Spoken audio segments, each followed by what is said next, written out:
سلام دوستان، اینجا چنل کبوتران بلند پروازه. بله دوستان، امروز اومدیم از ویدیویی که قریب گیریش کردیم کبوتر و نتونستیم ویدیوشو متاسفانه نتونستیم براتون بگیم و الان می‌خوایم نشونش بدیم.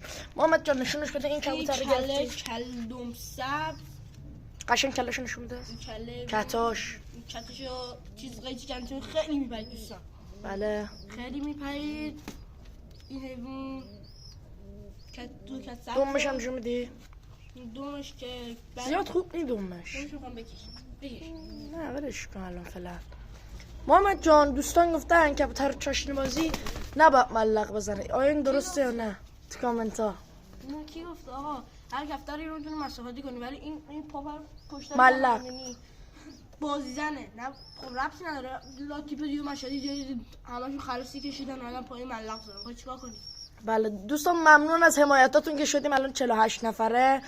محمد جان دمتون گرم، خدا وکیلی حمایت کردید. صدقه هم میشیم میکشیم همگی با هم بالای الان این خانواده 48 نفره داریم که ویدیو هم لایک کنید، حمایت کنید، لایک کنید، کامنت بذارید و زنگوله بغل بزنید و دکمه حسابو بزنید. محمد جان یه نظر دیگه در مورد کبوتر بگید. محمد جان دوستان میگن کبوتر چاشنی بازی تونم سری نمیره. کی گفته تون نمیره؟ تو کامنت گفتن. تو کامنت گفتن دوست عزیز کبوتر مشهدی تون میره. نه کلا کبوتر چاشنی بازی رو میگن. چاشنی بازی خب سینه تون میره. پاپرمون هم همینجوریه. تو پشتا ملق هم میزنه، بازی زن هم هست مگه نه؟ باش چاشنی بازی میکنیم. تو تازه ما ساعت بالا هم زدیمش بعضی وقتا. نقطه هم میزنیمش بعضی وقتا.